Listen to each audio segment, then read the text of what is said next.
Hey aunties, it's Rashad from Chicago, and what's brewing today? 9481 B-Day. Ask your aunties, I am not gay. And women in gay bars. So get your cups ready for MinoriTea Report.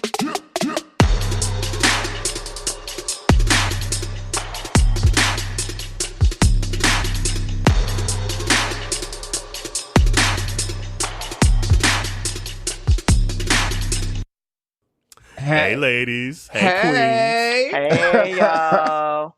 With them beautiful laid edges. Yes. Right. You know, it's turning into another wig episode out of respects for our Queen Bee. Queen Bee's for her birthday today. Come on, baby. Yes, we had to pull out the good wigs today, y'all. So did. Everybody serving Put up these pictures up. Everybody serving up root realness, looking all cute. With all the men's on Instagram. Look, I got my K-pop wig on right now, y'all. Konnichiwa. Konnichiwa. Right. Looking like a Care Bear or something. I don't know, all these colors. Hamsamniga. Hamsamniga. That's how you look. I'm ready for Rainbow karaoke. Bright. Let's She over there working her bangs. Come on with the bob. go. Yes. Oh, Look, with all the Lord. internet and the the Instagram guys that are out there that have full grown beards and wigs on doing all their things, Right, that's what we look like. We looking just like that. I am. I'm like in beard drag right now. Exactly. Oh, man. Hey, community. Yes, hey, community. It's Hopefully another your Monday is week. starting out great. Yes. Exactly. And thank you, Rashad, for the opening. Yes, Hey, boo. Rashad. Yes, Hey, boo. Rashad. Thanks for that intro and bringing us in today. She put a little. Zach She got put a his- little he stank probably on over there that got intro, his titties y'all. all out. Yes. him and Hector are the titty crew. Yes. Thanks, Rashad. But happy birthday, Queen Bee. Yes. Yes. I've been listening to B all day. It's just been, can't nobody kill my vibe. Bitch, don't kill my vibe. Look, I just Don't kill been my vibe. in it all day. And I've been on full beehive mode today. Anybody posting any anti-Beyonce has been getting nothing but bees for me today. I've been on it. She been clocked in. What you not That's gonna do? right. And then you know what? I got a bone to pick too. Uh-oh. We starting out spicy. I am, because I like me some Adele, but she messed up today because you do not announce on Beyonce's birthday that you got new music coming out. Miss Adele. Oh, she did? She showed did. There was an announcement today that there was some Adele music coming out this November. And I don't know if she put that out there, but if she a real Queen fan like she says she is, after she would have done that. she split up that Grammy saying that Y'all- Beyonce's album should have won. That helped me get through. Blah blah blah blah blah. She shouldn't have done that on Beyonce's birthday. So I'm gonna wait for Somebody her in to her release an crew apology. I'm gonna need her to go on Twitter and put a statement out there saying that she fucked up. Otherwise, her beehive card is revoked. And we gonna come for her. somebody in her crew got chastised for that, because that is not Adele is like she's an artiste. She's not about the industry foolery and trickery and all the hype that's going on. So she probably had no idea when they were going to be making that announcement. That's somebody in her team. Fire She 'em. got to do better. That's what I'm I with need. Jerrell That's on the this only way one. to make it better. Let Yep. that bitch go. Whoever it was, they gone. No job. Bye bye Shannon. Bye bye Shannon, the intern. Okay, look. Because you did not know. The summer intern was her last day. She leaked Right, the she info. pressed play. She pressed announce. No, She I shouldn't have did done not that. hear that. I knew it was probably due time for Adele to come out with new music, but especially because she just she got a gonna do it on divorce. She's B-Day. going through her divorce right now, so it's like about that time. She in her She going through a feelings. broken. Yeah. Well, anyway, so we're recording this episode on B-Day, so you guys know. So we know by the time you hear this, it's long gone. But you know what? It's the whole month of September is Beyonce Day, and honestly, Yes. the whole year. So it doesn't matter what day we record this. Right. Exactly. Point blank. Period. What are some of your favorite underrated songs that Beyonce have not songs. Beyonce songs that may not be very popular? Oh, we going there. Okay. You know what? That's a hard Wait, one. So are we underrated. saying like song? Should we say songs that weren't released, or songs that could have had videos but still just weren't like her biggest performing songs. Let's say the songs that all the people aren't being snatched and gagged for. Okay. Because like the literally, the first album is the only album that didn't have a full visual. All her other albums have been visual from B-Day on. True. Every song has had a video, so there's been something for everything. Real B fans know them bitches forward to backwards. Right. Now, the people that listen and turn up when it comes on, they only know like Formation or Sorry or single ladies. Right. They only know the ones that are played on the radio. I'm talking about the ones on the album that people just, be overlooking. Right. Mm. Ooh, okay. So the first one that kind of pops up in my head is Kitty Cat. Ooh, let's go, little kitty cat. I love that song so much. Let's go, little kitty cat. That's on my list too. I love and that video is so song. cute too. I love it. Yeah, so her little leotard leopard on, like the leopard, the full bodysuit. Yeah, that video had you crawling on the floor in the quickness. With the ponytail. Mm-hmm. Let's go, but she only did like a minute of that song for that video too. Mm-hmm. So that's the first one that comes in. Freakum Dress is probably my top 3 of all her songs, even though that's a little more known. They just don't play that everywhere. So Freakum Dress is in there. Fun fact, that is the only song I've ever done drag to. Really? Oh. Did you have a little skin-tight dress on? It's all been burnt. If there ain't no evidence, it's all been burnt. None for the archives. You cannot see that. Was the face beat and painted? It was. And she had on like this blue jean skirt. Oh, Lord. And what else did I have on? I had on like this white crop top. I was about like maybe 21, maybe 20 years old. So I was about like 150 pounds wet. She was Girl. She was feeling her Britney Spears and Justin Timberlake 1999 fantasy 2003 She was looking like fantasy. Serena in like 09 at the US Open. No, because it was mixed, because I did it later and it was a mix between that song and some Pussycat Doll song. I can't remember it. But yeah. But she was doing the most. I think it was Don't Ya. Was it Don't Ya and a mix? Not Don't Ya. Yeah, bitch, I sure I was doing the most. It was for a softball not the Pussycat fundraiser. Dolls. Yes, I sure did. Hold on. The Pussycat Dolls had a little moment though. They sure did. They could have been pretty big, actually. They were massive for that 2-year span, Nicole but then Nicole wanted to go solo off. and it didn't work out. But anyway, back to Beyonce. Back to Beyonce. And the other one that pops in my head right now is I Care. She does it. She performs it a lot, actually. Oh, yeah. I love I Care. Oh, and another one is School and Life off of that album, too. The deluxe album. Mm-hmm. That's a good one. Mm-hmm. And Grown Woman. Oh, see, y'all know I could go all day. Hold on. Yeah. She about to start naming all the songs What you off got, of all Dawon? the I'm going to name albums. every last cut. Right. Dawon, what you got? I can think of a couple that are like true Beyonce songs and then others that feature Beyonce that I really like. Okay. So the first one that like gets me going is Me, Myself, and I. Look, that's every girl. That's every girl. That's all I got. And gotta find out. Hey. So, No need to cry. And she looked gorgeous in that amazing. video. I mean, she looks gorgeous all the time, but she looked gorgeous With in that video. long, she had that flat wig on too, bitch, with the bangs. She had that black little shirt on too. Oh, bitch, yes. The video She was had the that reverse mustard of yellow fucking dress shit on. up. Yes. Huh. Yes. So that was one. Another one that I can think of was Sweet Dreams. I really like that one. That was off of Salsa Sweet Dreams. I can see you liking nightmare. that. And especially doing a little stump. I can see you stomping and walking to that like, sweet dreams. Turn the lights on. Yes. And it's funny you say Sweet Dreams because when I was out this weekend, that's what made me think of like almost like underrated Beyonce songs. Because that song came on and I'm like, I love this song. It's so good. So much. But she doesn't perform it anymore. And you just don't hear a lot of people mention that song at all. That's a good one. I love it. Yeah. Love it. I'm with you, Dawon. Why Don't You Love Me is another one. Also from Sasha Fierce. That's Corey's favorite song by her. Really? That XO and Halo are his 3 Beyonce like songs, but he always loves that. Why don't you love me? Yes. Tell me, baby, why don't you love me? And I love that video, all like pin-up style in that trailer. Yep. She's cooking them eggs, wearing them rollers. So cute. That's a good one. That is a good one. So yeah, that's another one that I like. What you got, Jerrell?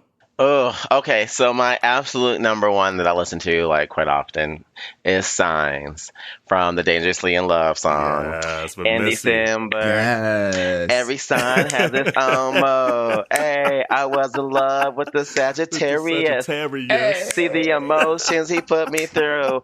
What? Right? From Capricorns. Hey. No, I was the Pisces. Hey. Anyway. I love that song. And she did that with Missy. That song is hot because I just love how she just talks about like the different type of people she dated. And it just like reminded me of like just how much I've grown. Because I'm like, man, I dated Sagittarius. Yeah, he was emotional. Oh, yeah, I had a Capricorn like this. Oh, yeah. Oh, yeah. I dated Virgo like she that. Was right. Mm-hmm. You know, like when she talks about like a Virgo, you know, because she's a Virgo and she talks about Virgos. I was like, well, you know, I'm engaged to a Virgo. You know, okay, I'll box me some Virgos. You know, I do like me some Virgos. Like, okay, I feel you. So yeah, so that's like my number one. My number two is Mine off of Beyonce featuring Drake. I love that song. That's a whole like vibe. Yeah, it's a mood. Like even like the beat breakdown, like after, that song just it gets me. And then my number three. Now this the one. I'll be in my living room with the shades open, but it's just dance for you.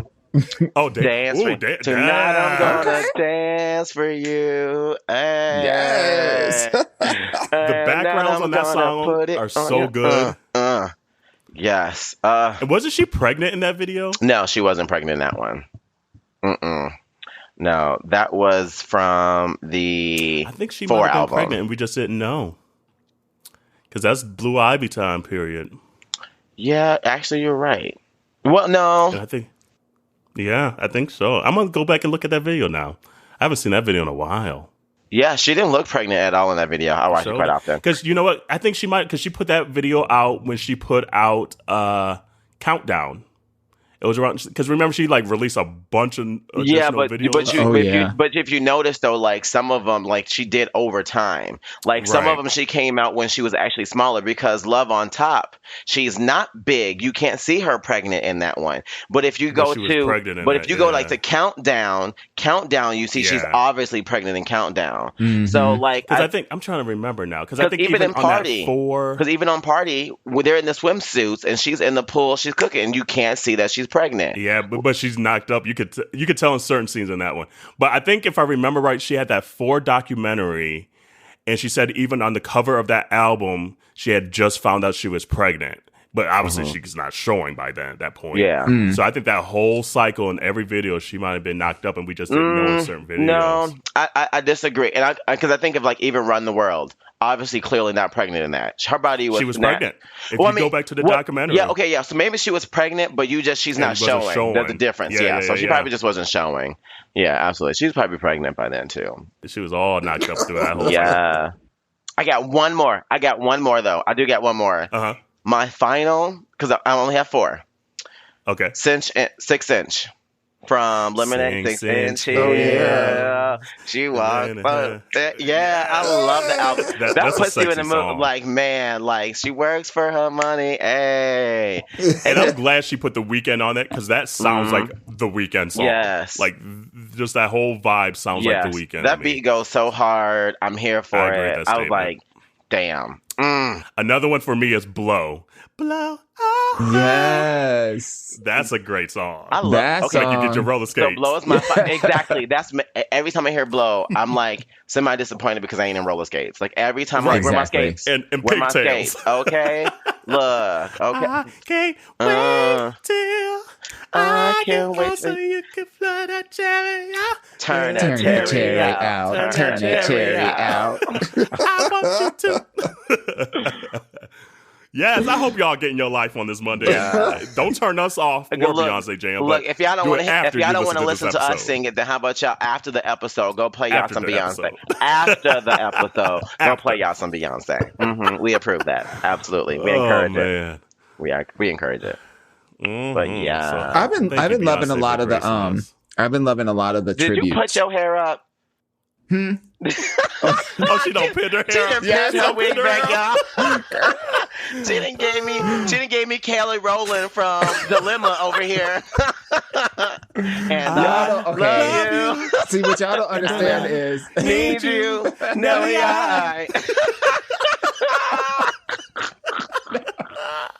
Come on, Kelly Rowland.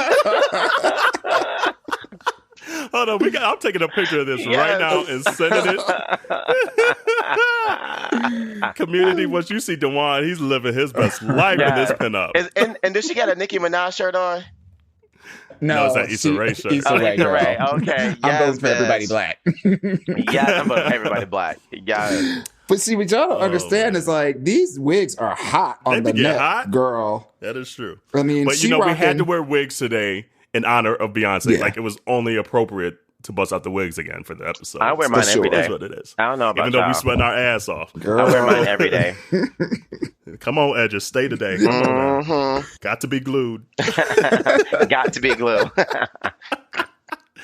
Oh man! But I've been loving a lot of the tributes to Beyonce. The one that Kaylin did? Yes, Kaylin, the YouTuber. Yes, I loved his. That was so awesome. That was so cool. Dope. I literally was just smiling the whole time.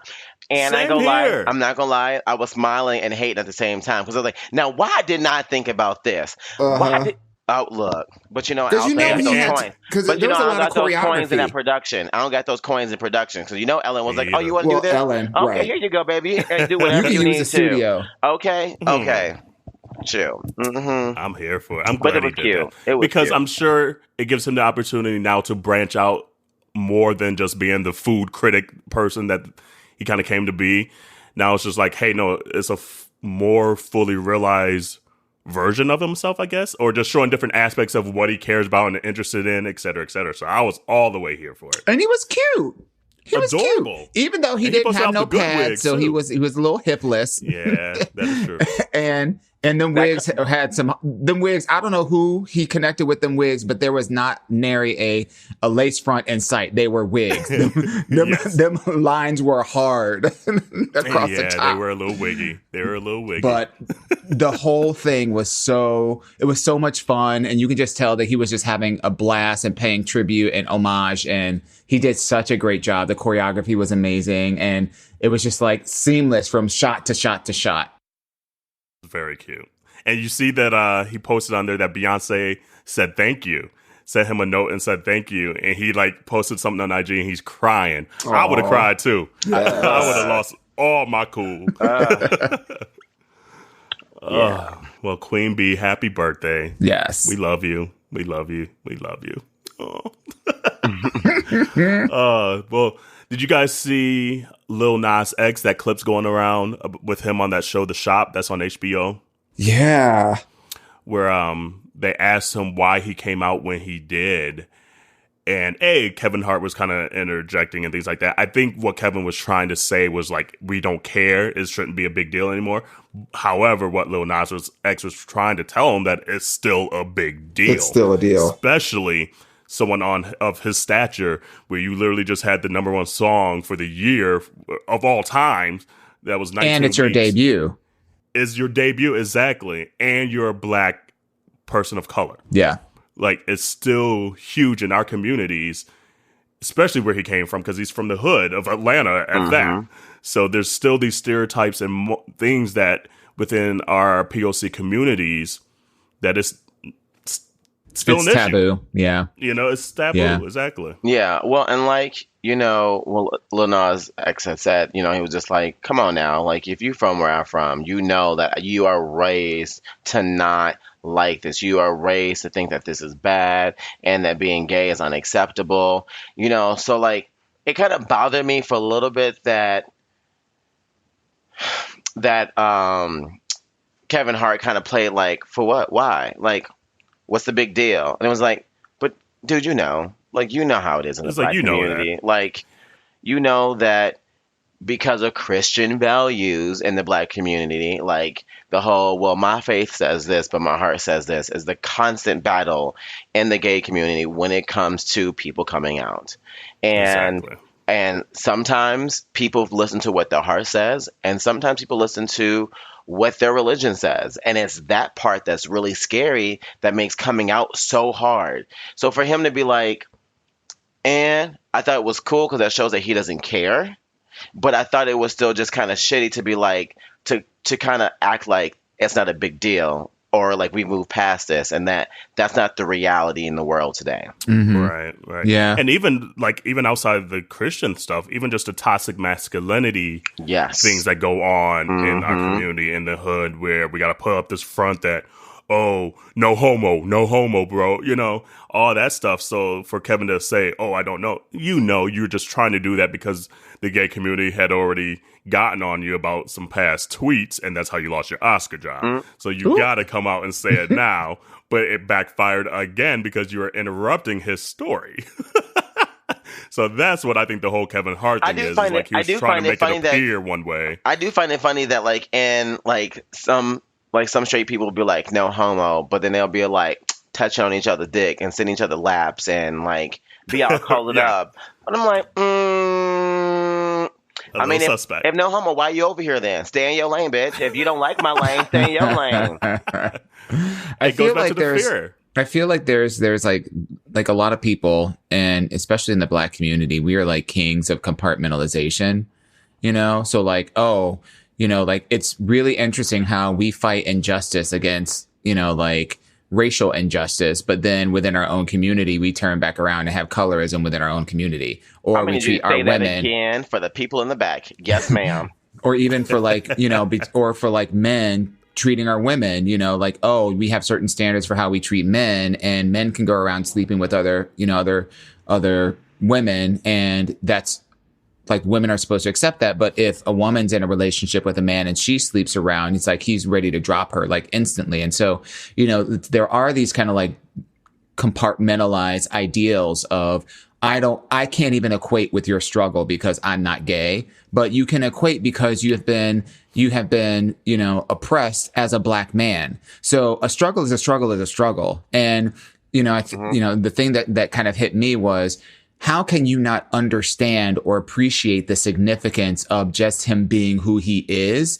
And just like the very first Black actor or comedian to be successful, had to be the barrier breakers and deal with all kinds of injustice. I felt like it was a little bit of I don't want to say a cop out, but I find it hard to believe that you are so removed from understanding the significance of his coming out and him being there. Exactly. Absolutely. And I think that's what his response was. It was like, where he looked at him, he's like, come on, dude. Like, if you from where we from, you know. And what I do enjoy, though, is why he came out when he did. He was like, I was the hottest person on earth at that point. Like, right. And for me to come out, it shows others that I wasn't just doing it to gain more. There wasn't more for me to gain. It was a risk. Only thing I had to gain. Exactly. It was a risk. The only thing I had to gain was me to finally be my authentic self on this scale. And I love that he talked about this at least on a show called The Shop, because the barbershop, especially in the gay, or not the gay community, but the Black community, is very hyper masculine. Right. So you go into these spaces and to get your hair cut, and you hear them talking about hoes and bitches and who they slept with and this and that, this hyper masculine stereotype where you think you gotta be more broy than the next. And then here comes Lil Nas X telling his story of being a gay Black man. Yeah. In an environment or a place, an environment that you never hear that. And it's it was counter. Interesting. Yeah, like this weekend it was Atlanta Gay Pride, Black Pride. And, I was, me, I'll be promoting this shit out the show and wearing my t-shirt and handing out pins and everything. So we're at this bar that's a predominantly Black gay bar. And so I'm talking to these guys. I'm like, hey, listen to the podcast. This is who we're about, blah, blah, blah. And the topic about barbershop shops came up even within that conversation. And he's like, because how he started, he's like, are you out? And I'm like, yes. And he's like, oh, that's awesome, blah, blah, blah. He's like, even at like a barbershop and things like that. And I was like, that is interesting that even still in 2019, we still know or feel that we have to hide in certain environments within our own communities. Yeah. And I'm sure that's happening in Latino communities, like any person of color. There's certain environments where you still have to hide yourself or feel like you have to hide yourself. So that's why I love this Lil Nas thing, because I was like, the barbershop is such a prime example of where you still sometimes feel like I can't go in here and talk about my fiance or my husband or my boyfriend or anything like that. Literally, me at my barbershop. Like this Friday, it hit me because me and my barber never had the conversation, because, just like we were talking about, like, it just never feels like the place to kind of like feel necessarily welcome to talk about things like that. And my barber's super cool, like, or whatever. But like, I told him that we were going to New York, and I was like, yeah, it's like, I'm taking my fiance to New York, for my partner's birthday. You get using certain words to not give, exactly, to make sure that I'm not like giving away, the sex of my partner or whatever. And he was just like, oh, well, I hope you and him have a good time. And I was just like, ooh. She clocked me, and I was like, okay. I was like, okay, cool. Oh, she got exposed. I was like, okay, cool. All right, so we're gonna have this conversation. All right, you know what the deal is. Cool. I'll make sure I'll be back in 2 weeks. Yeah, right. But isn't that like almost like it's almost weird too? Like even in those moments, you still feel exposed. You still feel uneasy sometimes about it. It's like, wait, how'd you know? Okay, how do I feel about this? Are they cool? Like, you're still gauging all of this weight. And it's crazy. And it's like, even as comfortable as you try to be with yourself and being out, blah, blah, blah, you still have those moments in those environments where you're like, like, I don't know how to feel. I don't know how to act. I don't know how to talk. If I'm being honest, the real reason why I didn't say anything was just simply just because I didn't want him to have an issue with it while he's cutting why in the middle of him cutting my hair. Don't fuck my head up. I didn't want to say nothing while he cut my head up, and he'd be like, "Get the fuck out my chair." And I'm like, I know that's right. But my head, you can't leave my head like this, like. I just never wanted it to be like for us to, because then it's awkward afterwards, like. Right. And yes, I hope the person will be professional, but you know how it is, like going to the barber, like. Part of going to the barbershop is that barbershop talk, just being able to shoot the shit and talk and relax and just kind of like hang out and chill and talk about everything, So like if it was to go south, sitting quiet in the barbershop just doesn't seem right to me. That's just so weird. Like, it's like, shit, we ain't cool. We beefing. I need to find someone else to do my hair. Like, and it's cool, like here in Atlanta, like my barber now is my first gay barber, black barber. Oh, okay. So it's interesting to go there and finally feel like I can 100% participate in the conversations and add value into the conversations without the fear of, like Jerrell said, me having to get up out the chair with a half-cut head, or you might slip and buzz the shit out my head, or whatever it may be. So, hey, Ty, if you're listening, I keep telling you to listen. I don't know if you are or not. But it's just cool to be in a situation once in my life in an environment that I had been trained for 30-plus years to not feel completely welcome in. So that's why I love this Lil Nas X story, because of literally where he's at and what that show represents, especially in the POC culture, because every 2 weeks, every week, we're getting our hair cut. And that's an environment you're in a lot. Yep, absolutely. So good for you, Lil Nas. I really appreciate that. That's good. You're doing God's work. Right. Exactly. So how was New York?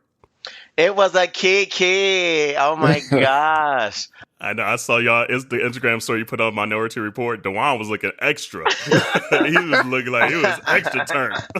Well, it was those birthday shots that day because it was Fiznig's birthday. Yeah, and we did a shot of Grey Goose at Dawon's place before we left, and then we get to one bar, and we're like, let's do shots of tequila. There you go. And sure enough, we did some Patron shots. And look, you know you're going to be telling each other you love each other and singing by the end of the night when you start out with tequila shots. Just go put it out there. Oh my God, I love you. I love that it's your birthday. Happy birthday. I love you. Oh my God. I'm not going to lie. Low key, a lot of that night's blur. The main thing I remember is Taco Bell, and I ordered so much food. Oh my God! I had like 9 tacos, a Crunchwrap Supreme. I don't even remember getting over there. We went from Greenwich Village to Hell's Kitchen, right? And then we ended up going to freaking Taco Bell by Times Square. And Fizzle got photos of me and Dawon passed out in the back of the Uber that I do not remember either. You need to show me those pictures, or at least hold it to the screen so I can see. I want to see that. It was so much fun, and Fiznik and I did so much. Like, we literally got in, we got to Dawon's, and we had breakfast with Duran, and then we started doing all the tourist stuff. Like, boom, we got in at 4:30 that morning, didn't take a nap or nothing in the morning, just hit the ground running. And you guys became train aficionados. You got on them trains, them planes, them automobiles. You started figuring your way through the city. But it was really impressive. We were biking through the city like pros. Like, we biked the Brooklyn Bridge. The next day we biked half of Central Park. I'm telling you, like, name something on that list of things to do in New York, and we did it. Like, that's the way to do it, especially that first time, especially for like Fiznik. You've been to New York before, right, Jerrell? One time it was for like 16 hours. I don't really count that as my because I really didn't get to do anything. First trip to New York, yes. Mm-hmm. Ooh, magical. I know. Oh, I'm jealous. And I ain't gonna lie, we had the best host ever. So I mean, you know, it's I loved having you guys here. It's great being able to go on vacation, but going somewhere where you feel like you're at home. Like, the whole time, Fiznik and I were like, oh, we could live here. Oh, yeah, we could do this. Because, like, it just felt like it from beginning to end. And, like, being with Dawon and staying at his place and getting to meet his friends and getting to spend a little time with Adam on Monday before we leave. Like, we had a little, like a little pre-birthday celebration on our rooftop, which, when you were here last, Kerel, our rooftop wasn't done yet. So we've got furniture up there and all that kind of fun stuff. So so we had a little get together up on the rooftop with a bunch of friends and whatnot. And it was just like they lived here, you know, like, even though like you guys were visiting for the first time and you were doing definitely the tourist things, it was just like so wonderful having you guys in town and, you know, all the things that we were doing together. And, you know, listen, she may be a little long in the tooth, but honey, she stayed out with the boys. She sure did. She sure did. I'm talking about like to 3:30, getting home at 4:00 in the morning. Okay, no, like Auntie. Yeah, Auntie Charlotte, she came out. And I was like, okay, bitch, okay, all right. And it was funny because a couple like on Monday it was Sunday because we went out Sunday for Fiznik to bring in Fiznik's birthday. She didn't even say it. She was like, well, you know, I can at least go with y'all there, you know, and then, you know, come back home, you know, but she stayed out the whole time. Yeah. The whole time. She pulled out the reserves. She did. She pulled out the reserves for the crew. It's the long weekend. It's the Labor Day weekend. I got an extra day to recover. But we sure did ask her the next day when we started going sightseeing. We were like, oh, did you want to come? No, I'm going to stay home. I'm good. Came Monday and she was like, no, ma'am. But you know what was weird? What was really weird, even as a New Yorker, so Saturday night was just like what we expected. It was like packed everywhere. You know, it was a little bit interesting when we were at therapy. The vibe was a little bit interesting. So we didn't stay there that long, but young kids, man. We went over to, Industry and we had, you know, just a really good time. The music was popping. They were doing all kind of like early 2000s, late 90s throwback songs. And it was real cute. The lines weren't long like World Pride. Not like World Pride, girl. No. No, it was not that kind of a party. So it was fun. But Sunday night, it was weird because number one, it was Labor Day weekend. So all the New Yorkers, it's their last hurrah before kind of like Summer Fridays are over. So Summer Fridays, like, you know, afternoons on Fridays, you get let out from your company. And because it's such a rat race here on the weekends, people like to, you know, take weekend getaways. So they're either going up to like, you know, the Hamptons, to Montauk, to, you know, like the beaches or wherever they're getting out of town. So there was hardly nobody out. Like, we were out Sunday night, and we didn't even, first of all, we stayed here until probably like 12:30, right? We were just drinking and kikiing and having fun. Having a good time. Pictures with the wig party. Listening to music. That was Saturday night. That was so that was Saturday. much fun. Like, I love that I'm curly sitting here wig. getting text messages from them with all these wigs on, which I should have known because the same thing happens every time you go to Dawon. Yes. The wigs come out. Yes. You turn on the music, you get a little beverage in your hand, and you just have a little party. So Jerrell had him a little curly cue. He had Issa's wig on. Yes. Because Issa put it on, he kept putting it on backwards. Right. It's a curly like curly Afro-esque kind of like like Beyonce and worked it out. kind of wig. That's a Rachel Dolezal wig. That's a Rachel Dolezal wig. Yes, not Rachel Dolezal, girl. I'm black too. I'm black too. But it has like it's honey. It's like honey blonde on the top, and it ombrates to like a warm, like mousy brown on the bottom. Mousy brown. Yes, mousy brown. And so Issa was trying it on, and he kept putting it on backwards, and he kept putting it on like the bridge, like the end of the wig was like an inch above his eyebrows. Oh my goodness! Like, that's okay, Habibi. Right. We'll help you out. To his but when defense, Jerrell put it on, he looked like somebody auntie for real. Like, when Jerrell put it on, he looked like somebody auntie. It looked so natural on me too. It looked so natural on me. I was like, I was loving them curls. I was just sitting there bouncing, like, oh god. I feel bad. We need to put some of these visuals up. We need to put like a picture of Jerrell in his auntie wig, and then for sure we got to put Dawon and Kelly Rowland up. Yes. Well, I made a declaration because in my place, I don't have a lot of I don't have any pictures of like friends or family or whatever, and because I've been trying to figure out the best way to kind of like do that because she's a minimalist, so she doesn't like to have a lot of things on the counters.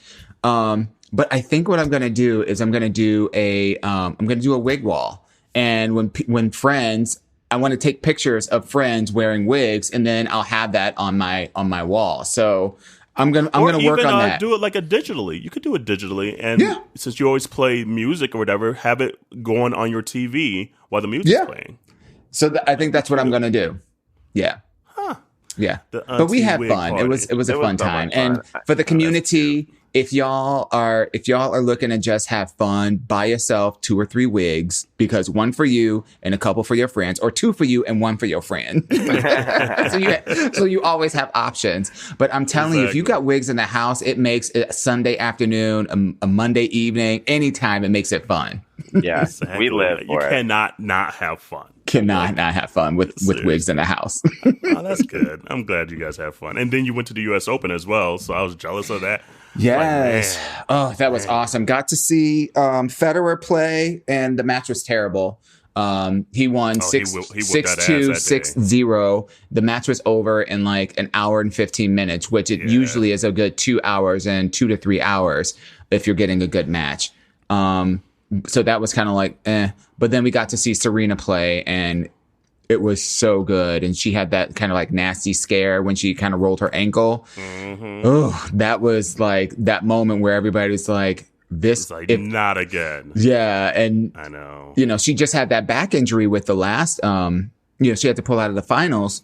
Yeah, because of a back spasm. So and she rolled her ankle at the Australian earlier this year. I think we talked about that in a previous episode. So it's like she just had a year of injuries. So it's like, girl, no. But it was fun. It was fun. So while they were out, scouting the city and getting all tired, riding the bikes all over Central Park and whatnot, we were having fun over in Flushing Meadows with the U.S. Open. Oh, that's good. It was Black Pride here in Atlanta. It was Black Pride here in Atlanta. It was Dragon Con, so that's kind of like a Comic Con. Wait, Dragon Con? It's called Dragon Con. So where people dress up in drag queens or like no, not Drag Con, but Dragon Con. Oh, so they dress up in like superhero costumes, whatever. Kind of almost like a variation of a Comic Con. Okay. Then it was also a college football game in town. Alabama played Duke. And then there was like a Taste of New Orleans festival or something. So this city was like extra lit. And then it was Black Gay Pride here. So everybody and their mama was in the city. And it was Luda Day weekend. I can't forget that. So here in Atlanta, Ludacris for the last 20 years has done something called Luda Day weekend. Oh. So it was so many festivals. It was so packed. It was so busy in this city. It was insanity. Like traffic sucked. It was weird. How was Black Pride? Black Pride was interesting. Like, so I didn't get a chance to go the last couple of years. So Friday night, Corey and I went out to Bulldogs, which is the predominantly black gay bar here in town. So we did that. I didn't do anything Saturday for Black Pride. I went to a pool party instead. But then Sunday was they go in Piedmont Park. And Piedmont Park, if for those that don't know Atlanta, is the big park, kind of like the Central Park of Atlanta. Actually, the guy that designed Central Park, his son designed Piedmont Park here in Atlanta. It's very similar. Like even like some of the looks and the views of how it looks in the city looks very similar. It's very similar, the vibe of it. But so they had a festival, Gay Black Pride Festival, in the park there. So it was just like a bunch of queens, black queens, and actually not just queens, but like the spectrum of gay. LGBTQIA plus communities out there. So they had like music playing, they had people performing. Angelica Ross from Pose came up on stage and was talking to the crowd, and then they're making sure that people are voting or at least registering the vote. They had representatives for Pete Buttigieg out there trying to get people to register to vote and things like that, because I guess he's trying to come into town during Atlanta Pride, so regular Pride or whatever you want to call it. Oh, but he couldn't come for Black Pride? You see I'm stuttering. Exactly. But y'all already know where I stood. I know exactly. I was like, that would have been the answer to your question 4 episodes ago. What could he do to make amends? He could have taken the Your ass Atlanta Black still ain't out here. Pride. So anyway, but you still want to get my information and sign me up? And I told her too. I was like, no, I'm not giving you my information. I was like, I know who Pete Buttigieg is. I lived in South Bend, so I'm well aware of him and the community and the issues that he has for his image. I was like, I will pay attention to when he comes into town. If he comes during Pride, I won't be here that weekend, but I will be aware. But no, you're not getting my information. But anyway. Oh my goodness. Hey, I said what I said. But I was out there really, promoting the show, and it allowed me to talk to a lot of cool people that I probably never would have run into. So I was like, okay, do you guys listen to podcasts? So anyone that's listened to this episode and I talked to you out there at Black Pride, it was great meeting you. Thank you for tuning in. Look us up on social media, subscribe, share with your friends. Hopefully you're liking what you're hearing. I know a couple of people have already hit us up on DMs and everything, so appreciate that. But it was just cool just to get out there and represent us, like our show. Like I had the t-shirt on, I had the pins and everything, and it just felt cool to just kind of hear if we were on the right track, or if there was something that they were already listening to. What were they listening to? And a lot of times I heard that they weren't hearing anything, and they were excited to have a show that was speaking specifically to the POC, LGBTQIA plus community. That's awesome. So that was a blast. So I posted a picture on Instagram. They had like a pride wall that I took a picture at and everything. So it was good. It was just cool to see that many people in our POC communities, because it wasn't just black, even though it was Atlanta Gay Black Pride, because Atlanta's a very gay and very black city. Yes, ma'am. But there were other people of color out there as well. That's great. They felt like they were being a little more visible and seen versus the other pride that's coming up here in October.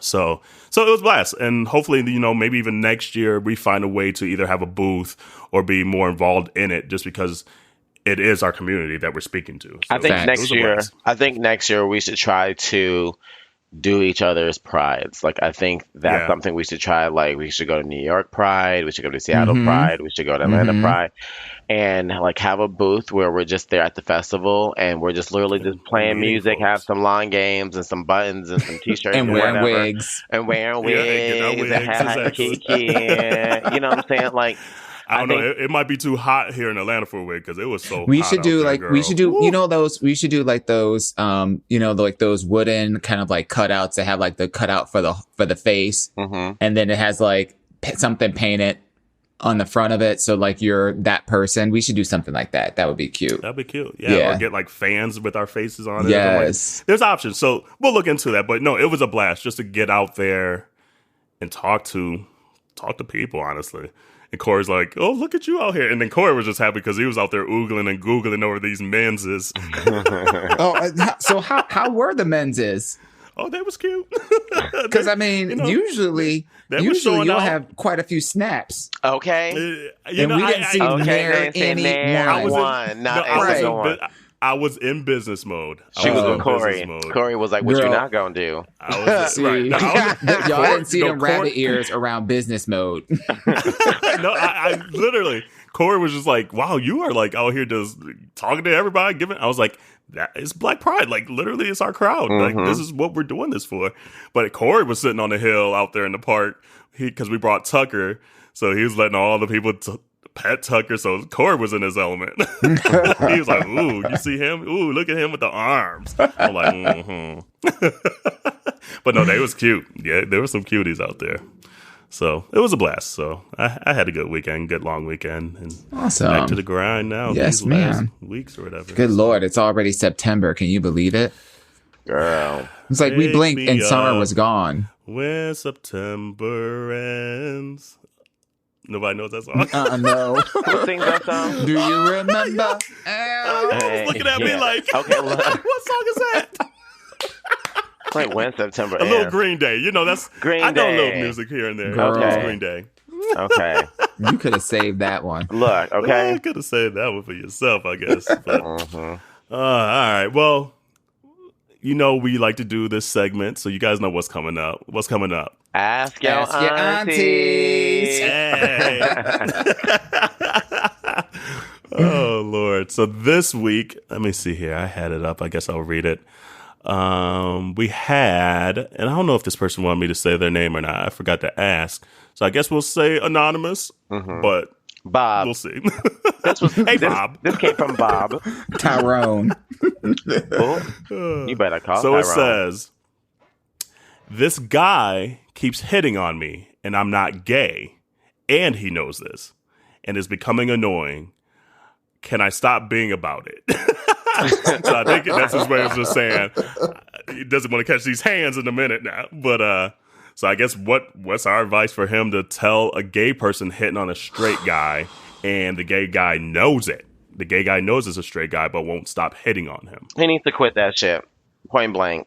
First of all, it's just respect. You know, like, it's no difference than, like, if a woman was like, this guy keeps hitting on me and I don't like him.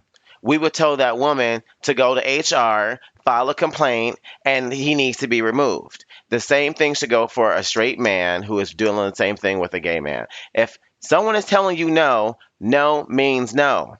Respect the person's no. That's simple. Don't tell someone to be more open or accept the compliment. Just because you like something don't mean I need to like something. Don't put what you want on me. If I don't want it, I don't want it. Boom. I think there's also some blame within the gay community, because we fetishize, and but some of y'all out there have fetishized the idea of turning, like capturing a straight guy or having sex with a straight guy. Like, love the idea of turning a straight guy out, and you look at it as a challenge. But the reality of it is, just like Jerrell said, that this is a respect issue. This is a personal boundaries issue, and regardless of your sexual orientation, I get that you're not gay, but what if you were gay and you just weren't interested? At the end of the day, it doesn't even matter. It's your prerogative not to be bothered, and clearly this person is not getting the hint, so it might be the opportunity for you to get a little bit more direct in your delivery, and not. And I would assume that you're probably just laughing it off, and, not being really serious with it. I'm assuming maybe you are. But maybe it's time to kind of like deepen that voice a little bit and tell somebody to, back the fuck up. I mean, I ain't gonna lie. I flipped a few pancakes in my day. And she would say that. But are they still pancakes, or have they been turned into crepes? Some are both. Since then, Some are both. Flapjacks. Some are pancakes with mini pancakes now. So They're flipjacks. They're not flapjacks anymore. They're flipjacks. But I mean, like, the thing is, if and it's kind of like Dawon said, like, if you have not been clear enough with your, like, hey, I'm not interested, then I would say then give that a try. But if you clearly have and the person is still, then that's definitely a respect issue. Yeah. You know, because sometimes some people can take, like, your kindness for weakness, for instance, or, like, your kindness as a type of flirtation. And so for that, they can be like, oh, well, he's so nice as a straight guy. Oh, maybe. And that's also something, too, in the community, too, is like, you know, like, we get around straight guys who are so comfortable, and it's so rare to sometimes have that we end up thinking it's kind of cute that a straight guy is so nice to us, you know, or so accepting, et cetera, like that. And then we end up thinking, or we end up putting these our own kind of like not fantasies, or we put our own like thoughts of what this person could be, forgetting that they're just straight. You know, like, oh, they're nice and straight. Well, maybe they aren't just straight because they're so nice. And it's just like, no, you can still be nice and still just be straight up straight. You know. And not to hit it with the heavy, but I'm going to hit it with the heavy. Ooh. It becomes, at that point, it becomes downright predatorial. Yes. And abusive. And just it's like sexual assault. It is, because then what it becomes, it's about sexual manipulation. It's about tricking somebody, and then it doesn't become about consent. So the person's already not even sexually attracted to you because of their sheer orientation. Right. And secondly, they're not even interested, regardless of how sexually open or accepting they may be, but you're still persisting. And like, you know, again, I think that the gay community has fetishized this as an idea, and it's wrong. It's wrong. It's wrong. If the person says no and is not interested, you need to leave that shit alone, because you might not be able to predict what kind of reaction you may get as a result of it.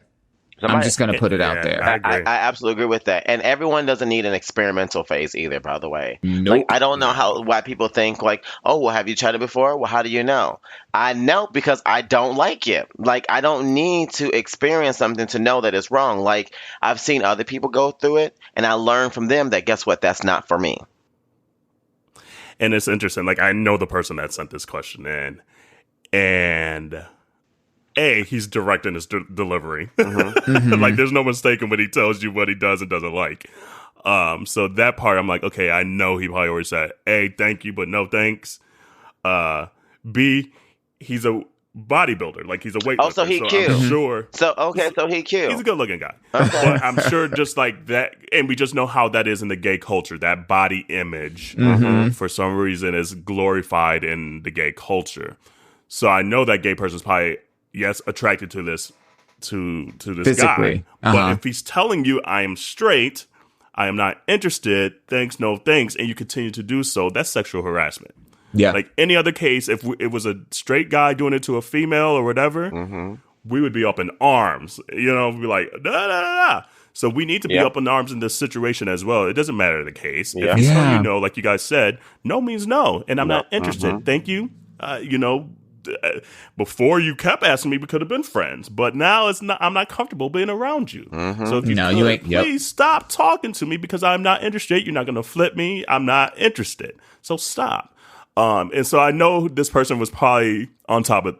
Oh God, that's a bad pun. Was like made sure his point was clear. Yeah, you know, in this.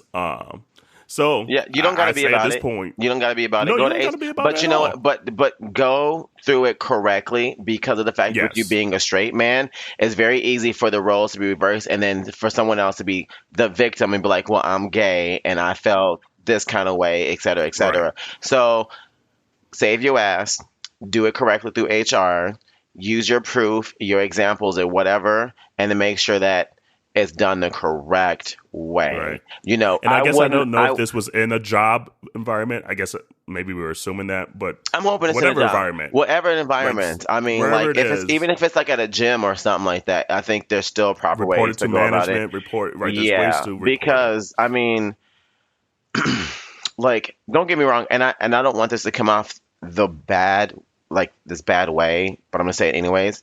But like, I do get protective of my ally friends, and I get protective of them because like they mean a lot to me. You know, having my ally friends have helped me just feel that much more normal as far and accepted and a part of a world that don't care for us. You know, so when we have allies that got our back, we need to make sure that we have their back too. And making sure that they still feel comfortable as well. Exactly. Just as much as we want to feel comfortable and quote unquote normal, when they are okay with our sexuality and things like that, we need to make sure that when we hear situations like this, that we protect them now and holler at that dude, be like, hey man, he keeps telling you he's not interested. Lay off, lay back, because after a point, if you get these hands, we ain't gonna be able to say shit. Yep. So now I got a question for y'all. I got a question for y'all. So then how do y'all feel about girls and gay bars? Okay, so well, before we get there, thank you for the question. Continue to send your questions. We appreciate it. You gotta have that same energy. Helped you. Yeah, thank you for that question. Yes, thank you so much for that question. But you have to have the same energy for girls, for straight women in the gay bars. If we can sit here and say the same thing about the straight man, we have to be able to say the same thing about straight women in the gay bars. And the best way that I relate to this, I just think about any of my female cousins or aunts or my sisters, and I think if they want to go somewhere, and not feel harassed, I want wherever I am to be that place. I get that. And so for there, I put all women in that category. So I'm totally with you 100% theoretically. Right. Like either you is or you ain't. Either you is or you ain't, girl. No. She over here doing double dutch. Like no. I am. I'm just being real. Like I'm not gonna like speak out of like the side of my neck. I'm just saying like theoretically and in principle, I absolutely agree with you. I think selfishly, if I'm going to a gay bar, I want it to be filled with a whole bunch of gay people. Period. And I agree with that because I want to feel comfortable in my own environment. And I feel like they try to claim it as their own. I think... Is it acting that way? Or is that you feeling because there's so many straight girls versus gay people, then you're feeling like it? Because I have never seen... I mean, I guess I have heard of times of straight or women being in gay bars and being like, you can't act like this, or, you know, owning. I've heard of that, but I don't blanket all straight women as that being the case. There's always a few Beckys. Yeah. There's a few Ashleys who act like that. That's not what I'm saying. No, that's not what I'm saying. I think what I find problematic is a couple things. Number one, usually when there are, and we're not talking about just like a girl, we're talking about groups of girls, because it's really the bachelorette parties, the birthday parties, like that group that they all like are 5'0". They've got their hair up in buns. They're ordering like fucking pina coladas that they can't handle. They're dancing all fucking wild, punching people and hitting people with elbows and shit because they have no spatial awareness, falling over each other and puking on each other. Ain't nobody got time for that. So for me, it's not the idea of women shouldn't be, or girls, but women shouldn't be in gay bars. It's not that they shouldn't be, but it becomes annoying. Just like if it were let's say it were a group of straight men that were doing the exact same thing, or a group of gays that were doing the exact same thing, like that would be problematic for me. So like I said, in principle, I agree with you, and women should be able to go wherever they want to go. I take personal issue. I find it problematic when we have people that just don't respect the bar space, period. And what I find is that most women, especially white women, will go to a gay bar because they don't want to be harassed and they want to be in a safe place, but then they end up harassing all the gays that are there. Can you be my best friend? Can you take me shopping? No, I'm not your accessory, bitch. I'm out here trying to get dick. I'm trying to get drink. I'm trying to have fun. And you killing my vibe. And I'm not your stereotype. And I feel sometimes, and it's not a blanket statement, so I'm not putting blanket statements out there. I just got to get that clear because it's not black and white. It's gray. I I just feel like a lot of times, yes, I'm glad they feel safe in an environment, but I feel like they might not fully be allies of the gay scene. They just want to go somewhere where they're not being harassed, which I get. But that's why we don't go to certain straight bars. We want an environment where we're not harassed or want to feel normal. So for them to come into an environment where they feel safe in an environment and normal, quote unquote, but then don't respect the true environment that they're in, where they're harassing the gays and staying where a stereotype and, oh, will you take us shopping and this and that, and with their penis straws and this. I feel like some women have a stereotype or a stigma or a vision of what a gay bar is for them than what it really is for us. And if they don't understand that, that's where I think I have more of an issue.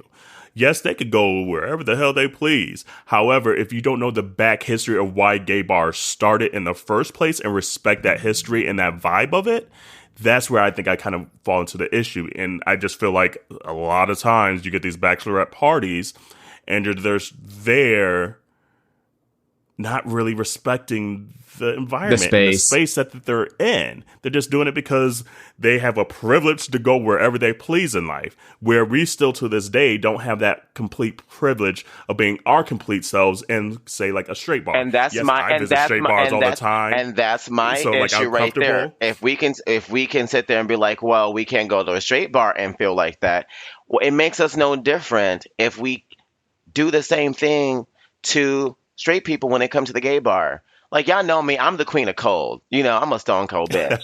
And I have about and I have about five feelings. And one of my feelings is accepting the space and actually wanting straight people to feel comfortable in a gay bar and welcomed in a gay bar, no matter how many people are there.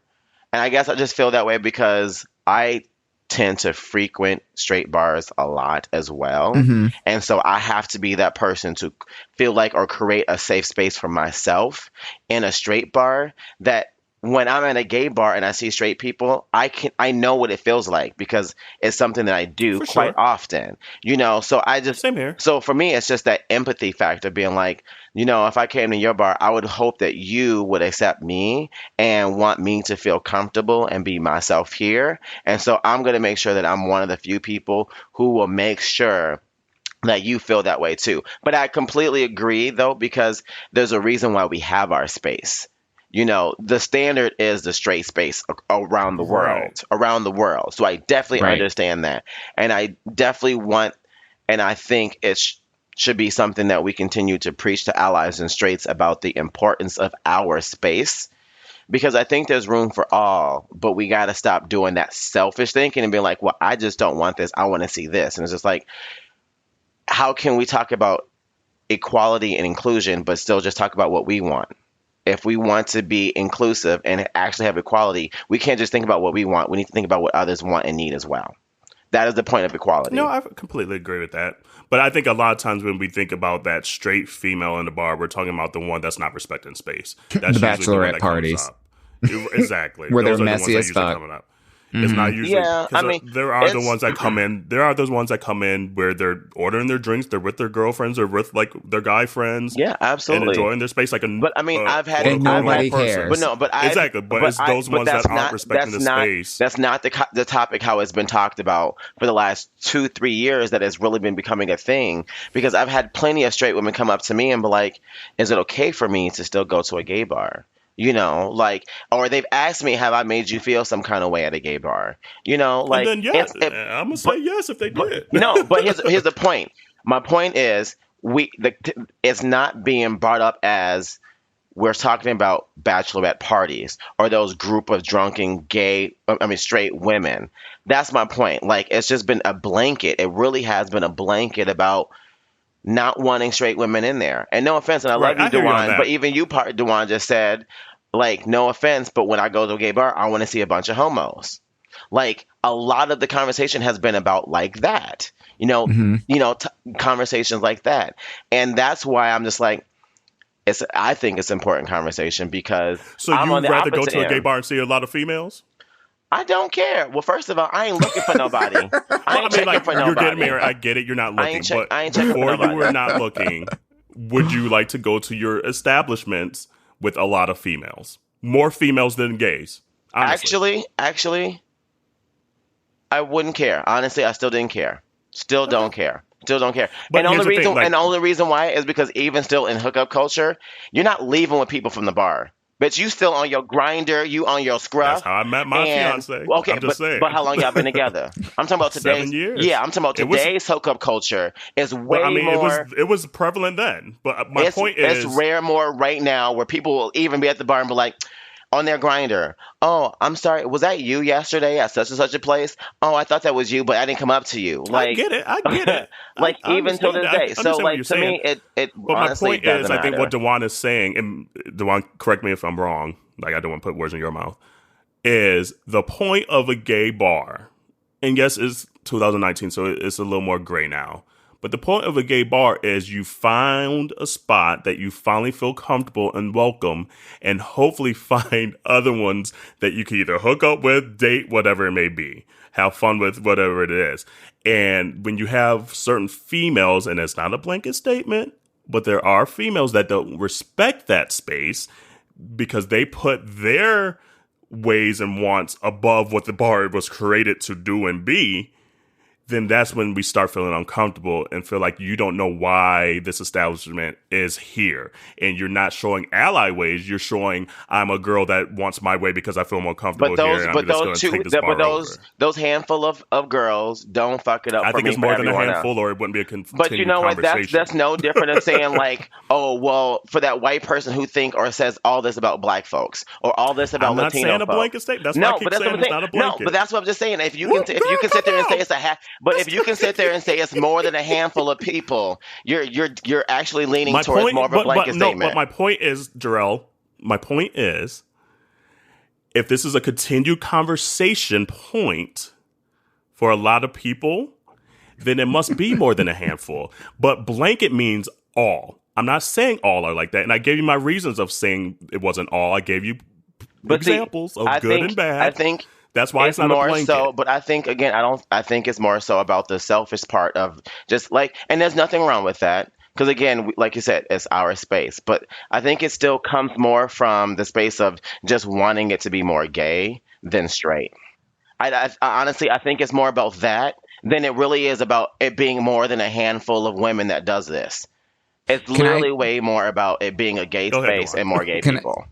So just from my perspective, I may be a little bit old school, but, you know, like the whole purpose of having gay bars, lesbian bars, trans bars, etc., was because people did not feel like they had the ability to be open and be themselves and go out and socialize in the way that, you know, straight people were able to do. And what's interesting is that, you know, there was this concept that we used to have, and it still kind of exists in a little bit, but it's dwindling, of what's called a gayborhood, right? You know, and that's where all the gay people moved to a specific neighborhood because they wanted to have a community around them that was similar to them and accepting and blah, blah, blah, blah, blah. Absolutely. We're in this very interesting time in our history of being Americans where the paradigm is shifting, because what we're starting to see is more mainstream acceptance and integration of, you know, just gay people living their lives. Yes. And the end result of that is an integration both ways of neighborhoods, a decolonization, if you will, of the gayborhoods. That's you know, like here in Seattle. it's happening more and more. So what ends up happening is, and as it relates to these gay bars, is that there are certainly more straight people, guys, girls, whatever, that are going to gay bars because they don't have the same kind of hookups. And their intention is, I just want to go out and have a good time. Let's face it, the reason why most of us go out to gay bars, you know, listen, the three of us, we're all, you know, like coupled up, you know, old ladies and whatever. So the reason we're going out is all of y'all old biddies with your hairs up in a bun. She's calling us the old lady gang over here. I was like, Jerrell and I both look like, wait, hold on now. Reading is, I don't have to tell you you're ugly because you know you're ugly. But no. Shade came later. Right. But no, the whole point of it is that as the idea of true diversity and inclusion becomes the fabric of our culture because we're fighting for it, right? And it's not just about homosexuality or lesbianism. It's not about sexual orientation. It's not even about sexual identity. It's not even racial identity. We're getting to a place where those labels are becoming less and less and less important. It's really about who are you, and you get to define that for yourself. So the end result is you start seeing that being permeated in other areas, like areas where we socialize, areas where we live, areas where we worship, etc. So the paradigm is shifting in terms of what nightlife looks like all together. And it's a great problem to have, honestly. It's an absolutely great problem to have. And at the end of the day, I couldn't give two shits who's at the bar, honestly. My point, hopefully, it must not be coming through clear enough. My point is, as long as you respect that area, then I'm all cool.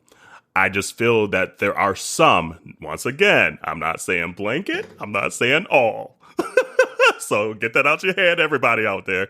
I'm just saying there is still some that is spoiling it for the bulk of y'all, honestly. And that's why it leaves a bad taste in some people's mouths. Like they say in school, one bad apple could spoil the bunch.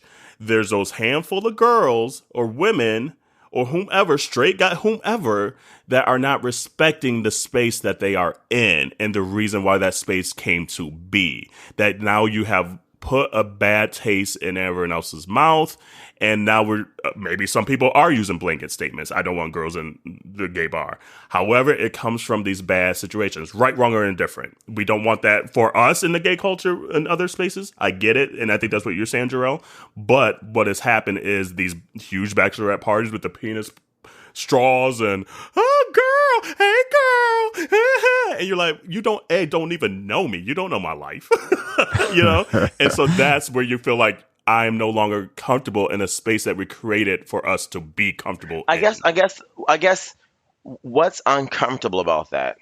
Again, because I'm unbothered. She's unbothered over here. So she's just I think the idea here... I'm like, bitch, look, you like me? Oh, you going to have one dick for the rest of your life? Girl, you better celebrate. Go ahead and do it, you bitch. Like, I think the idea here is that we have, so like to kind of sum this up, like we have a social responsibility. And one of the reasons why this podcast is here to kind of air like these kind of like grievances and talk this stuff out and share these different points of views.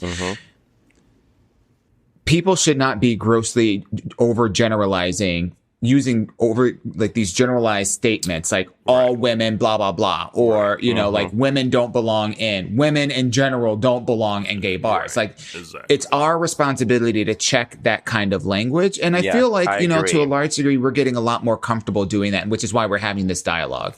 Because the idea isn't, there may be women, to your point, Jerrell, that there may be women who are asking the question, is it okay for me to go to a straight bar? Or I'm sorry, for me to go to a gay bar. And the conversation back is absolutely. It's, it's a place to go out and socialize. And it just so happens to be catered to a gay clientele. But you're more than welcome to be there. And if others, are being disrespectful for a woman that's just walking in to have a good time, or a group of women, prejudging a bachelorette party that says, oh, because they're a bachelorette party, they're going to be messy. There have been times when I've been in gay bars and a bachelor party has come in and they are the life of the party and everybody want to join in. So I say all that to say that I think at the end of the day, it's important that we check ourselves about our own biases and our own language, but also be vigilant and allies for others so that if other people are perpetuating these same stereotypes, like, oh, I don't care that he keeps telling me that he's straight and I'm going to get that straight man and turn him out. Like that's our opportunity as people who care about the community to step in and say, that's sexual harassment. And I don't care that he's a man. You're doing something that's wrong. Period. I and the same thing for the women, like if somebody's grossly overgeneralizing all women, which Kerel, I know that's not what you're doing. But for others that are out there in the community that may be doing that thing, it's our responsibility to check them as well. Yeah. I just wanted to ask, cause I mean, like, I've been to gay bars where they literally have posting where they say no bachelorette parties, at gay bars and stuff like that. And, it's been an issue for other people. And like I said, normally I don't care about nothing.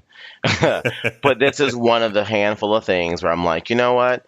I would want someone to care about me, or at least treat me with some kindness and respect. And just as a person of color, I've already had to deal with that so much in my life. I just couldn't imagine being okay with that being done to someone else. I can't be on board with it, especially as a POC. Like, because it happened to me on a daily basis. And we're not even talking about just going to a bar. We're just talking about literally just fucking existing. So, right.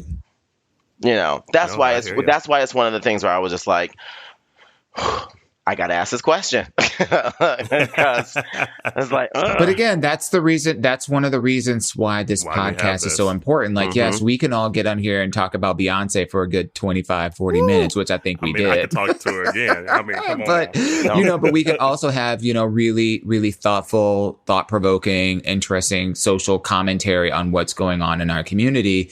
And, listen, I'll be one of the first people to admit that,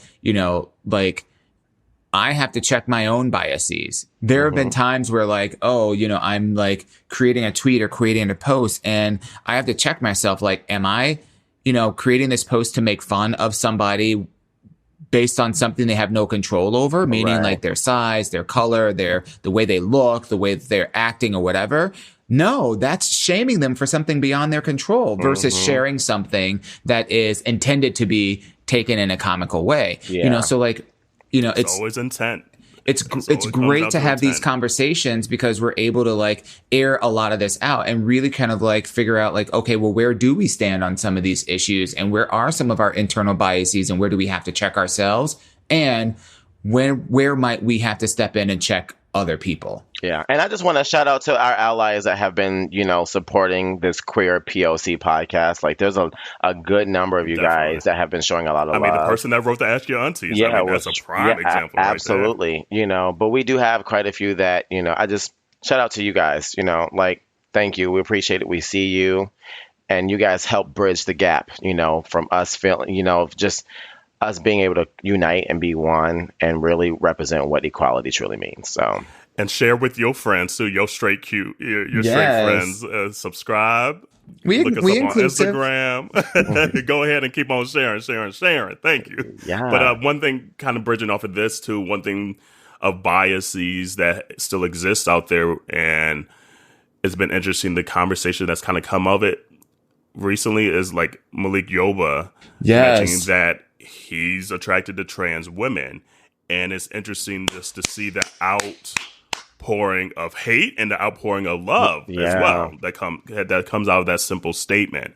And it's she's a woman, so why wouldn't he be attracted if he's a straight man? Why wouldn't he be attracted?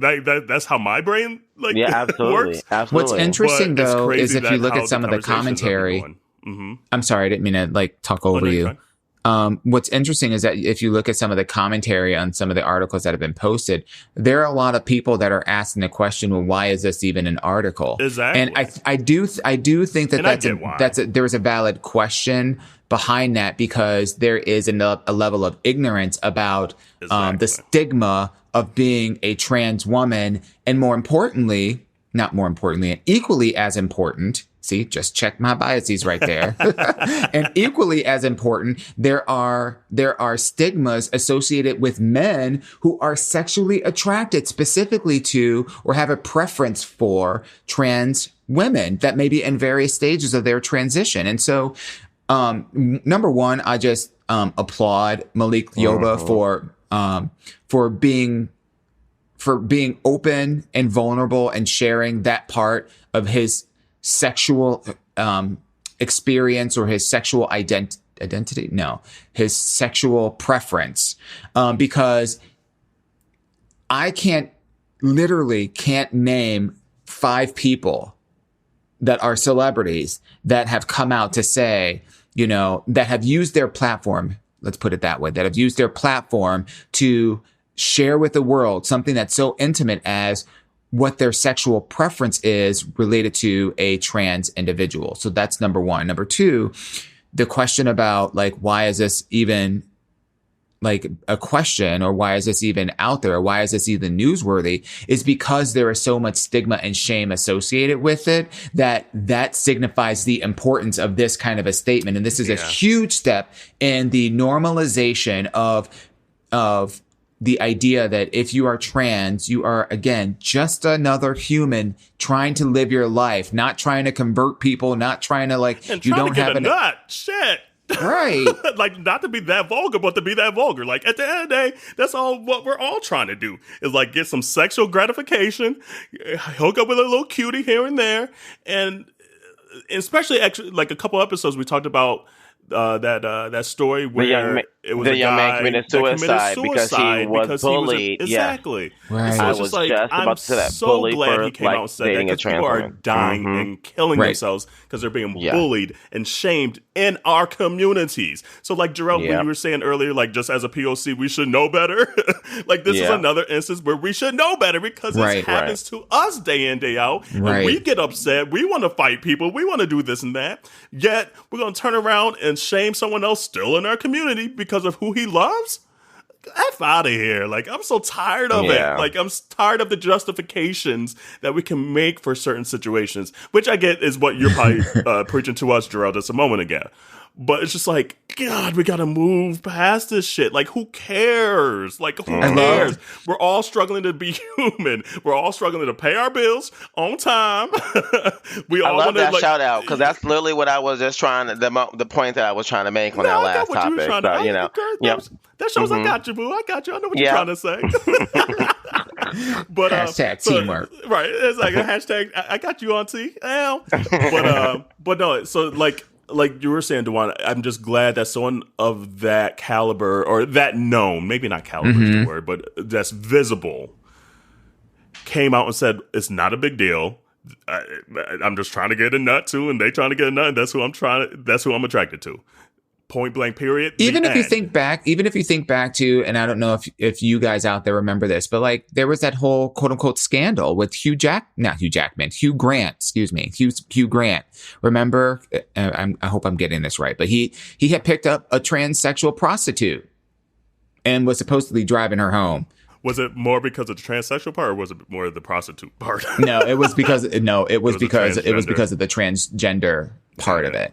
The fact that she was transgender. And I think there was another incident with Eddie Murphy, when Eddie Murphy had given somebody a ride home that happened to be transgender or whatever. And it was a whole scandal. Like, you know, like the idea that these people who are just living their lives that happen to identify with the opposite gender from which they were born and are choosing to live their life, like somehow that it should invoke shame on other people, and that's just not right. And so, you know, I applaud the effort. I feel like Malik is like the Rosa Parks of the trans, you know, like the trans union, the trans movement. Sucks that it took, like, once again, it just sucks that it took someone outside of our community, LGBTQIA+, to get the clout.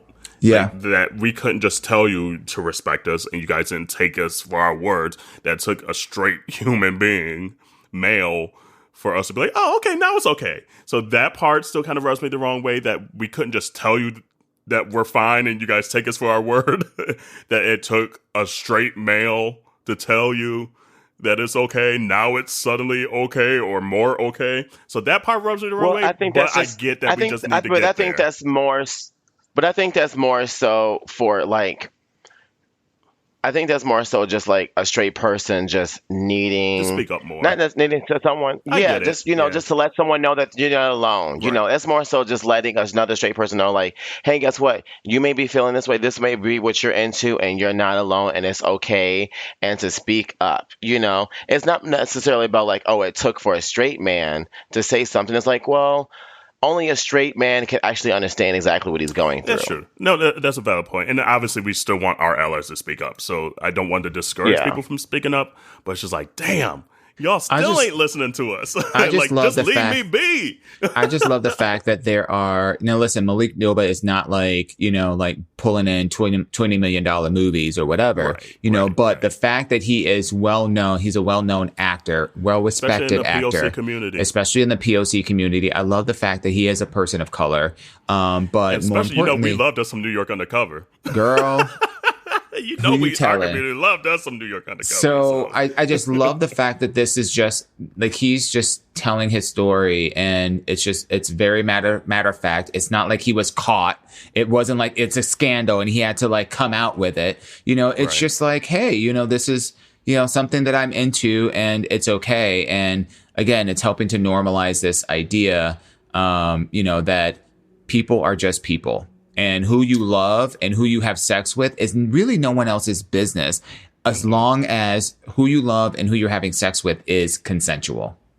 Yeah, that makes me happy. I'm happy for him, and I just hope other people out there don't be afraid to love what you love and like what you like. Just be you. You get one life, one, literally, and don't let no one else stop you from living it and shining. Because I'm especially even we send our thoughts and prayers and anything we could do to help to LaShawn Daniels' family and his wife and family. And for those that don't know who LaShawn Daniels is, his nickname is Big Shiz, but he wrote a lot of your favorite songs. He wrote pretty much everything for Brandy and Angel in Disguise for Brandy and Say My Name for Destiny's Child. And so anything that Dark Child, anytime you heard Dark Child 99 or Dark Child on the track, LaShawn was writing those words. And he's still writing a lot of stuff for Tamar nowadays and things like that. But he was just down here in Atlanta for BMI this past weekend. That was another thing that was here in Atlanta this past last weekend. BMI? It's a music industry. I'm trying not to get nerded out on you. Just a big industry event for music. There's BMI and then there's ASCAP. And for you to get your music published, you got to go through one of these two companies. So they just had a big event this weekend honoring Brandy. So he was in town for that because he wrote a lot of her hits.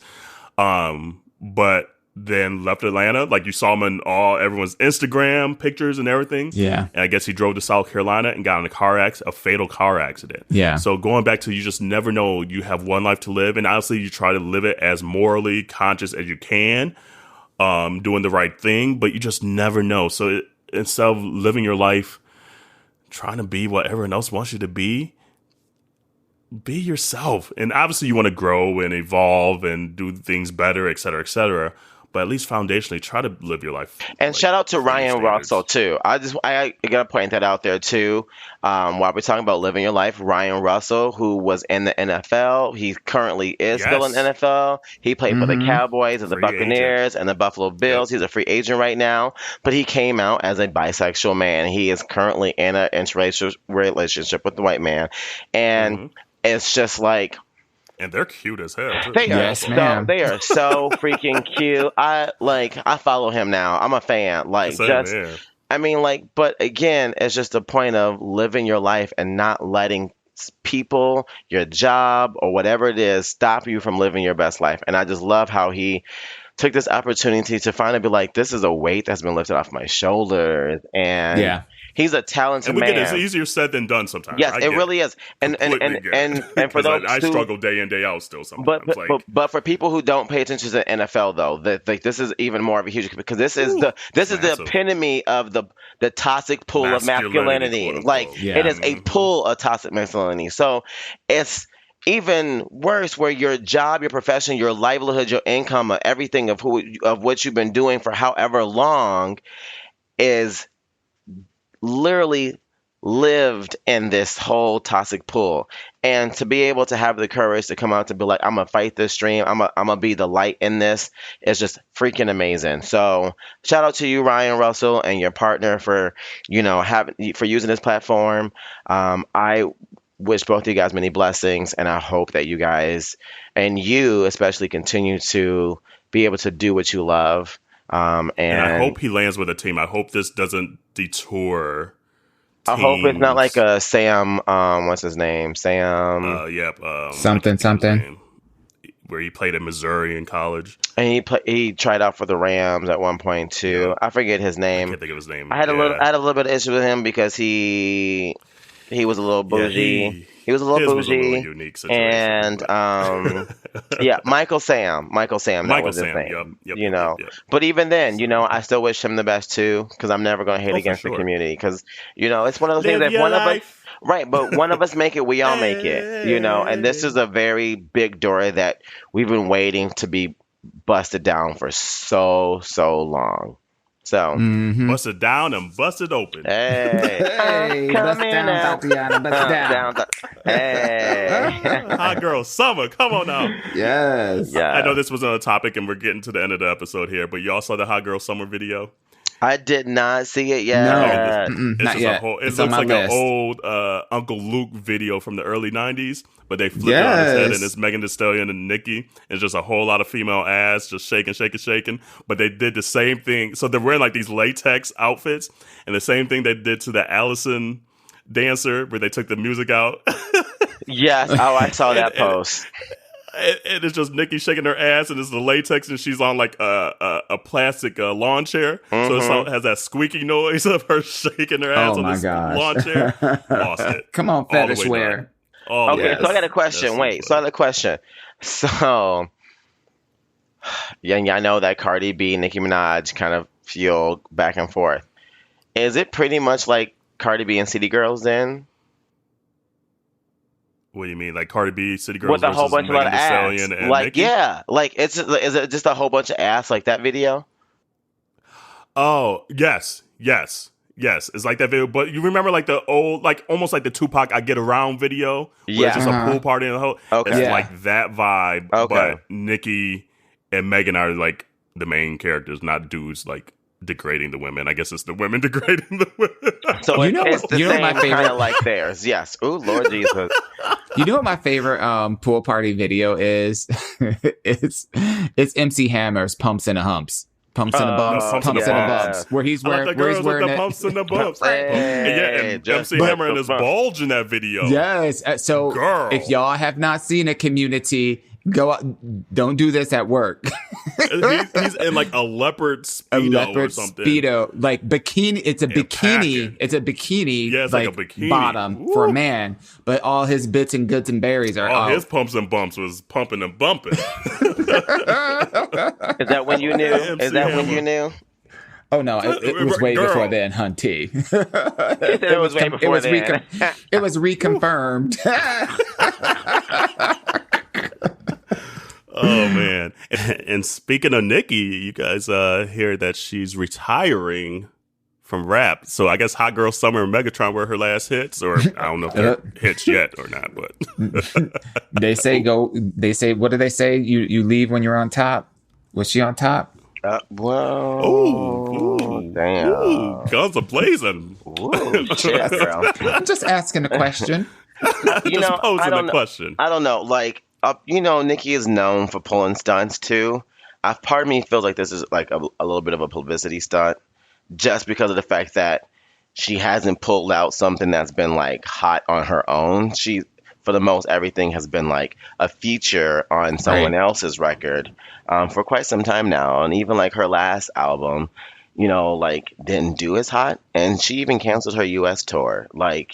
And I thought she was postponing her U.S. tour, but I think it's just officially just canceled. I don't think she's going to actually do the U.S. tour, Especially if she's retiring now. Well, but I think she's retired. I don't know. And she retired with a tweet. Come on now. Yeah, I don't know. I think because other people are getting the spotlight and Nicki's not getting the spotlight as much, I think she's just kind of feeling like, well, what can I do to get more attention? And I feel like throw a tantrum, and this is her tantrum. Kind of how she be acting on Queen Radio. I feel like this is her just trying to get the attention.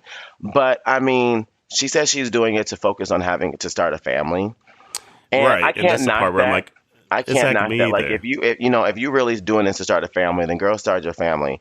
But like how Ellen had posted on our Instagram story or Instagram post when we asked how the community felt about this. I thought it was very funny how she was just like, the real tea is, how do we feel about her boyfriend? Because apparently they're supposed to be married in like 80 days or some number coming up soon here in the next couple months. But like he also kind of has like this sketchy backstory past to him as well, as far as, spending time in jail for manslaughter and being on the registered sex offender list. So yeah, that's a little suspect. Like, and my thought is like, my initial thought was, do women have to retire from their jobs just to start families? I was like, that seems very archaic and very 1932. So if she wants to start a family, I'm here for it. Like, start your family. You don't have to retire. Be a working mom. Like, there's options, especially you're wealthy enough to have options to work and have a family. And maybe she doesn't want to do that. I mean, to each his own. That's her, or I shouldn't say his own, to each her own. But I just felt bad that she felt like she had to retire from what she's good at to start a family. Yeah. There's examples for like Beyonce's a working mom. J-Lo. Like, Serena. Exactly. Serena. Exactly. I mean, there's options and examples out there to show you that, no, you don't have to stop what you're good at to start a family. But if you want to stop, then that's your option as well. Absolutely. But I kind of agree with Jerrell. I feel like she's just in this mood where she might not even be in a good headspace, where she just feels like everyone's picking on her. She's not as hot as she used to be, et cetera, et cetera. Whatever that terminology means, hot as you used to be. And so she's just like, you know what? Screw it. I'm going to retire. Screw you guys. And I'm just going to start my family. So it seemed like she kind of did it out of haste instead of really planning it out. And it wasn't really thought out. She was just in a mood that day. Yeah. But if you want to start a family, start a family. I feel like it's a stunt. Yeah. Like, I really do. Like, if she really is retiring, listen, like I always say, if you like it, I love it. So if you want to like stop the artistic expression, that you have as an artist and getting music out there and all that, to build a family and that's true, then great. Who am I to say that it's not true? But I feel like just because of the way that it came about, like to your point, Kerel, it feels like it came out of nowhere. Like people were surprised. And, given the fact that she just got engaged / married to this person, she's had, a pretty tough time with like relationships. I feel like, I don't know. I feel like this is more of a stunt. And then she sent a note out saying that, oh, well, I'll just, I should have done this on Queen Radio and I'll explain more. So just tune into my next Queen Radio and I'll explain more. And I'm like, okay, so maybe she's just literally just transitioning out of like rap to get more into like Queen Radio and being more of a commentator and a personality. And then maybe she'll like transition into like, acting or some shit like that or whatever. But like the idea that she's quote unquote retiring, I don't buy it. She said acting. She said acting. As far as she started out at Juilliard, if you'll remember. Yeah, but true. We've seen her acting in the Barbershop. So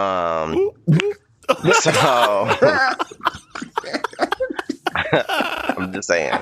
I just think this is one of the things that Cardi B has that she doesn't have. So maybe she's just trying to catch up to Cardi and try to take the spotlight back. Oh wow. Well, you guys are just guns a-blazing. Y'all heard that? That's probably bad terminology. Y'all heard that? Right. Go back to your clam chowder in your boring conversation. Lubricate your throat. No lubrication needed. Wow. Well, you know what? I mean, listen, if she feels like, she's doing this because she wants to like invest in her family, then I'm all for it, Exactly. Just don't make this a stunt. Just don't make this a stunt. I want this to be real. I just feel like there's so much more competition now that's happening and it was probably a very different game when you were like one, if not the two, queens on the hill. But now you've got, Megan Thee Stallion, coming after these ankles. You've got obviously Cardi B that's out there. You got a lot of women that are really. Let's not forget Rhapsody. Nobody be talking about Rhapsody. Not to shade Rhapsody at all. There's but I'm just saying there's a lot of women that are out there that are finally able to. They have a voice, and she's played a really important part in keeping the women rap game going strong. Absolutely. And I'm wondering if, maybe this is my own bias, but I'm wondering if the reason for this is that because she's not getting as much of the shine, because the shine is now being spread to other people, that she's just like, okay, well, I'm just going to like bounce out. And then maybe I'll come back at a time where like, now it's like my comeback or whatever. And, there's not as much pressure to come out with like hits after hits after hits after hits like some of these other people that are doing because their hunger is there. Mm-hmm. But she's been out here for a minute. So then she could take her nice 2-year of a hiatus, have her little baby or babies, get in back into the studio, whatever, try to work with whatever producers that she want to work with to come out to actually have a product that she really feels proud about. Yeah, this could and help then call reset that her her comeback. creative. This could help reset her creative mind. You know, maybe she's probably at that point where she's like, "Man, I've done so much. I don't know what else to do next." And it's And like almost while a I'm hamster doing wheel. that, You're always going. right. So she could be like, "Well, while I'm trying to figure that out, I could be just living my life while I try to figure out what's next for me." You know, I wish her all the best. No shade intended. I really do. I mean, she, like Dawon said, she's done so much for the rap game and the hip hop for women. So girl, put your Do feet you, up, boo. girl. Put them bunions up. Relax, you know, just and do you, girl. You know, let your Put those natural wigs hair. up. Yeah, right. Let your, you know, give them edges a rest. Okay, look. Mm-hmm. Oh man! So, But good luck to community, you. continue to comment on what you see and what you think about this story. We like engaging with you guys on social media about these issues, and then the Bad Boy for Life trailer came out, so I'm waiting. I can't wait for that. That looks funny. Corey had never seen Bad Boys. He told me that again today, so I'm gonna do a little. I'm kidding. Seriously, I was like, how, Sway? How? Like, I don't get it. But we're gonna have to do a little marathon for that. And then for those that are getting the new Apple iPhone tomorrow, the iPhone event's tomorrow. So if you got extra coin, get me one too. Come on, speed round at the end of the telecast over here. It's over like the speed round when you have the last 5 minutes of the news, and they like list off like 4 or 5 things. Oh man! But thank you for listening again. Please subscribe. Leave some reviews on iTunes and Spotify. We're coming up on Pandora's podcast soon. They just allowed all podcasts to be up on their platform as well. So if you listen to Pandora, we're about to be up on that. Yes, ma'am. We're trying to put more stuff on YouTube. So we're expanding and evolving and growing, but continue to tell your friends and all that good stuff. And I don't know. See you next week, I guess. Yes. Have a great week, guys. And keep connecting with us on social media. We'll keep it popping. And we're thinking of you, Bahamas. We're thinking of you guys. Yes, we're Bahamas. thinking of you guys. That's hurricane was crazy. So we're definitely thinking of you guys. And we're posting stuff on our Instagram stories of how to donate and all that good stuff too. So be on the lookout for that. Yes. And we'll see you next time. Have a good week. Bye, y'all. Bye, guys.